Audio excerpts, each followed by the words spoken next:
सर्वांना नमस्कार. मास्टर विशाल सर या यूट्यूब चॅनलवरती आपलं सर्वांचं पुन्हा एकदा सहर्ष स्वागत. सर्वांना शुभ सकाळ. तर महाराष्ट्र पोलीस भरती असू दे किंवा दारूबंदी पोलीस असेल किंवा वनरक्षक भरती असेल किंवा डिफेन्स रिलेटेड जे काही स्टेट गव्हर्नमेंटमध्ये आपल्या भरती केल्या जातात, सो त्याच्या रिलेटेड आजचा व्हिडिओ असणार आहे.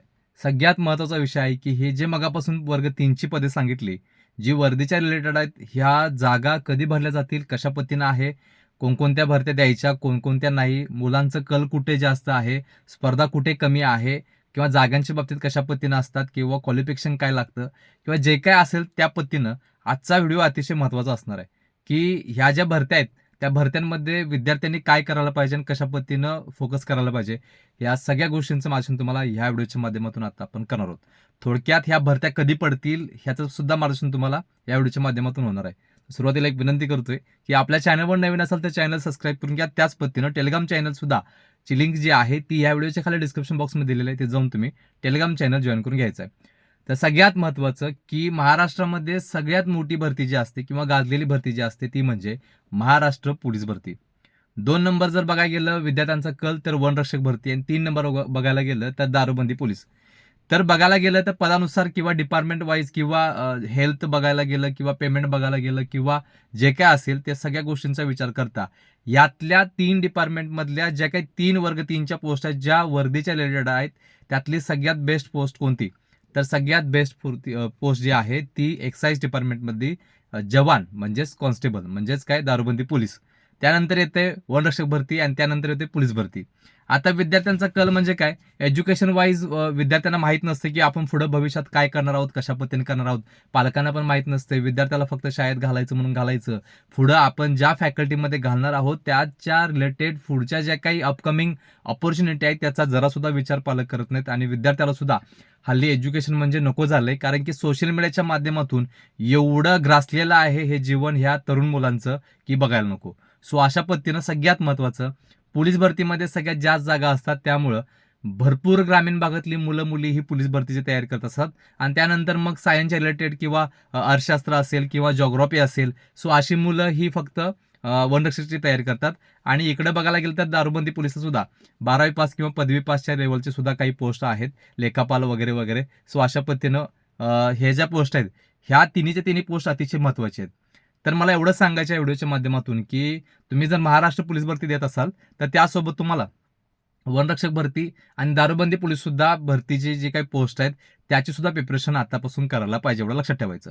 काही ठराविक गोष्टी वेगळ्या आहेत, काही ठराविक इव्हेंट वेगळे आहेत. सो अशा पद्धतीनं आपण सुद्धा प्रॅक्टिस करत असताना जे काही 7 डेजचं शेड्यूल आहे आणि 1 डे रेस्ट आहे त्या 6 डेजच्या शेड्यूलमध्ये आपल्याला 6 दिवसांमध्ये कशा पद्धतीनं वर्कआउट केला पाहिजे किंवा कशा पद्धतीनं पूर्ण प्लॅनिंग पाहिजे किंवा शेड्यूल पाहिजे ह्याचा पूर्ण अभ्यास करून तुम्हाला शेड्यूल आखता आलं पाहिजे आणि त्या पद्धतीनं तयारी करता आली पाहिजे. सो अशा पद्धतीनं अचानकच मध्ये पोलीस भरतीच्या माध्यमातून 2.5 किलोमीटर आणि 5 किलोमीटर आणि असं होणार आणि तसं होणार आणि ती जनता कुठं गायब झाली, आता तिने काय पाठपुरावा केला की मला माहित नाही. पण तेव्हा पण सांगत होतो आणि आता पण सांगत होतो की इव्हेंट बदलणार नाहीयेत, कोणत्याही टप्प्यावरती इव्हेंट बदलणार नाहीत. आणि जर बदलायचे असेल तर महाराष्ट्र पोलीस सेवा प्रवेश नियम जो आहे त्याच्या तरतुदीमध्ये बदलून करून त्याच्यासाठी एक परिपत्रक काढावं लागेल जे 1 महिना 2 महिने आधी असेल आणि मग पोलीस भरती पाडली जाईल, लक्षात ठेवायचं. अचानक असा एवढा मोठा बदल हे करू शकत नाहीत, लक्षात ठेवायचं. हरियाणा पोलीसमध्ये असं झालं, इतर स्टेटच्या पोलीस भरतीला असं झालं आणि असं होणार आणि तसं होणार, त्याचा मॅटर नाही आहे. इकडं लाखो मुलं आहेत, तिकडं हजारो मुलं आहेत, फक्त लक्षात ठेवायचं. एवढी मोठी कॉम्पिटिशन तिकडं नाही आहे, पण महाराष्ट्रातला प्रत्येक घरटी एक मुलगा तरी तयारी करतोय, लक्षात ठेवायचं. अशी अवस्था आहे. 16.5 लाख अर्ज गेल्या वेळेच्या पोलीस भरतीला आले होते आणि ह्या वेळेच्या पोलीस भरतीला हे 17 लाख प्लस हे अर्ज होणार, एवढं लक्षात ठेवायचं. सो अशा पद्धतीनं पोलीस भरती करत असताना पोलीस भरतीसोबत वनरक्षक भरती आणि त्याचबरोबर दारूबंदी पोलीस जे आहेत त्याची पण तयारी सुरू करा, लक्षात ठेवायचं. काही बेसिक गोष्टी चेंज आहेत, जसं की एखादा विषय फक्त म्हणजे सब्जेक्ट आणि दुसरी गोष्ट इव्हेंट मधला फरक. या दोन्ही गोष्टी ज्याला समजलं तो तिन्हीची सुद्धा प्रिपरेशन ॲट अ टाइम आता सुद्धा करू शकतो, एवढं लक्षात ठेवायचं. सो दारूबंदी पोलीस आणि वनरक्षक भरती सुद्धा ह्या सुद्धा भरतीची तयारी तुम्हाला आतापासून करायचं, लक्षात ठेवायचं. शेवटचा विषय सगळ्यात महत्त्वाचा की सर होय ठीक आहे, आम्हाला आता समजलं असेल किंवा जे काय असेल ते समजलं असेल, पण आम्ही भरतीची तयारी करत असताना आत्ताच्या घडीला ह्या ज्या काय भरती आहेत त्या कधी पडतील काय अंदाज आहे, एवढा लक्षात ठेवायचं. सो पाठिंबाच्या व्हिडिओमध्ये काही महिन्याभरापूर्वी तुम्हाला मार्गदर्शन केलेलं होतं की गेल्या वेळेची जी पोलीस भरती होती त्यावेळेच्या पोलीस भरतीसारखे ह्याच वेळेची पोलीस भरती होणार, लक्षात ठेवायचं. मे बी नोव्हेंबर डिसेंबरच्या आसपास ही पोलीस भरती पडून जाईल. नोव्हेंबर डिसेंबरच्या आसपास ही पोलीस भरती पडून जाईल. आत्ताच्या घडीला रिक्त जागेचा अहवाल येणं जाणं सुरू आहे. मग त्याच्यातली त्रुटी असतील, मग त्या परत पाठवतील आणि मग वित्त विभागाचं परमिशन मिळेल आणि मग भरती पाडली जाईल. अशी अवस्था सध्या पुढं टप्प्याटप्प्याने तुम्हाला दिसून येईल. त्याच पद्धतीनं बघायला गेलं तर पोलीस भरतीच्या आसपास वनरक्षक भरती आणि दारूबंदी पोलीस ह्या दोन्ही सुद्धा भरत्या पडणार आहेत. फक्त मागं पुढे 1-1.5-2 महिना होईल. काही दिवसांमध्ये हे टप्प्याटप्प्याने तुम्हाला दिसून येतील की बाबा हा पोलीस भरती पडली, वनरक्षक भरती सुद्धा पडली, दारूबंदी पोलीस सुद्धा भरली. आता ह्याच्यामध्ये फक्त पोलीस भरतीला मॅटर आहे तो म्हणजे काही घटक जे आहेत जे कायम चर्चेचा विषय असतो तो म्हणजे वयवाढीचा विषय आणि दुसरी गोष्ट रिझर्वेशन म्हणजे जे काही तुमचं कास्टमधले आरक्षणाच्या बाबतीत जे काही गोंधळ तयार होतोय तो त्यावेळी सुद्धा होतोय. सो अशा पद्धतीनं जे काय असेल त्या सगळ्या गोष्टी आता क्लिअर करून तुम्हाला एकदा भरती पडली की त्याच्या विरोधात तुम्ही जाऊ नका. कारण की तुमचं वय वाढत असेल तर इकडे नवीन मुलांचं सुद्धा वय जात आहे. सो अशा पद्धतीने कुठेतरी सरकारनं सुद्धा विनंती करतोय की या मुलांमध्ये वातावरण चिघळण्याची परिस्थिती निर्माण न करता त्यांना न्याय देण्याचा प्रयत्न तुम्ही लवकरात लवकर करून मगच भरती पाडा. जेणेकरून जर लवकर भरती पाडली आणि जर हे वातावरण तयार झालं तर मग भरती पुढे पुढे जात राहणार, एवढं लक्षात ठेवायचं. दुसरा विषय वनरक्षकच्या बाबतीत जे वनसेवक पद आहे जे बाह्य सोर्सद्वारे म्हणजे सीएचबीद्वारे कॉन्ट्रॅक्ट बेसिसवरती भरण्यात आलं होतं गेल्या खूप काही वर्षापासून, ती सुद्धा भरती परमनंट करा म्हणून एक JR झाला. जवळ 12,090 प्लस पदे ही त्या वनसेवक भरतीमध्ये होणार आहे, लक्षात ठेवायचं. सो अशा पद्धतीनं वनसेवक किंवा वनरक्षक ह्या दोन्ही पोस्ट पडतील आणि जर वनरक्षक पडली तर वनसेवकला वेळ लागेल आणि वनसेवक पडली तर वनरक्षकला वेळ लागेल, लक्षात ठेवायचं. गेल्या परिपत्रकामध्ये म्हणजे कालचा एक व्हिडिओ मी पोस्ट केलेला होता, त्या व्हिडिओमध्ये मी सांगितलेलं होतं की ते जे काही महाराष्ट्र वन विभागाकडून जे परिपत्रक आलेलं होतं जे हे मागणी केलेली होती.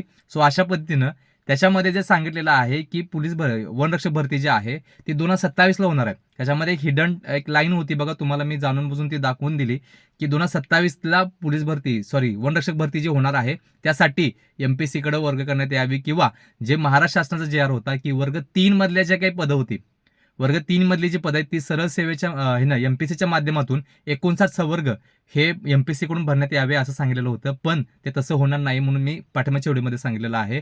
सो अशा पद्धतीनं जी वनरक्षक पद आहेत ती 2027ला जर पडली तर वनसेवक ही लवकर पडेल, एवढं लक्षात ठेवायचं.